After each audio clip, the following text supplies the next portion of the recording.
their consumers, right? So these are the three ways in which one can classify the different types of APIs, right? All right. So I've been talking about exposing back-end assets or enterprise assets to the outside world, right? And this is the biggest question that people ask me. How is it different from traditional SOA that people have been doing? Is web services is not new. It has been there for years and years together. There's been so much standardization that has happened. So there is a question that you will face if you are promoting APIs and web APIs, right?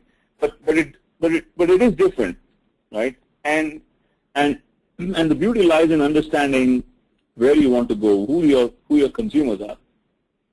Now, if you look at this chart, right, I've kind of made some points that kind of tell you where you can see SOA services, and when I say SOA services, I really mean web services.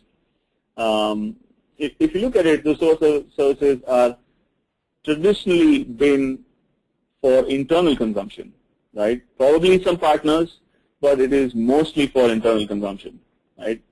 Whereas web APIs are targeted to more app developer-centric usage, right? So the consumers are internal, and it could be also external, right? Most of the times it can be external, right?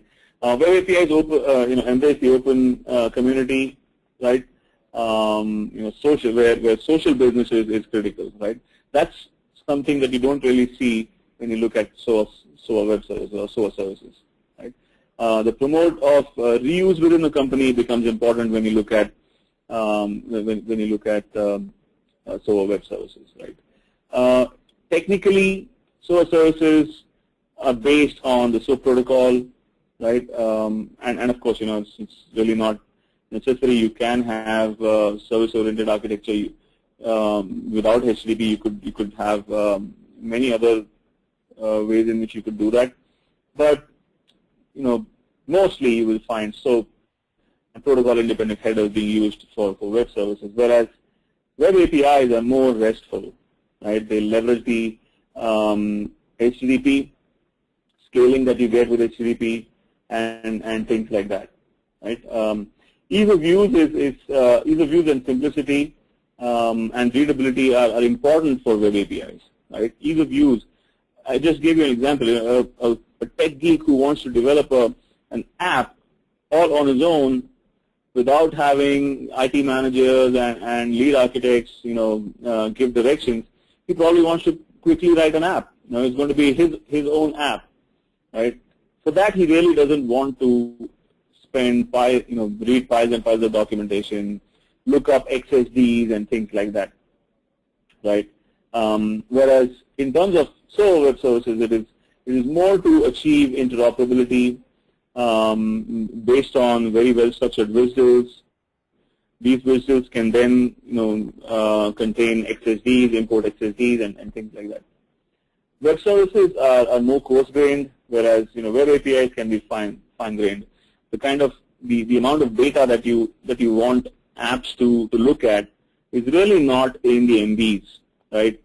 If you're looking at a smartphone app, you're really not going to return or request for a payload from a backend which is going to be in MBs. It's going to eat away a lot of your data.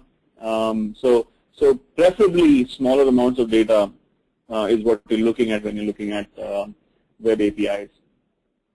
Not really very strict in terms of XSDs and other things. The consistency is relaxed. You have a little more freedom than the traditional source services as such.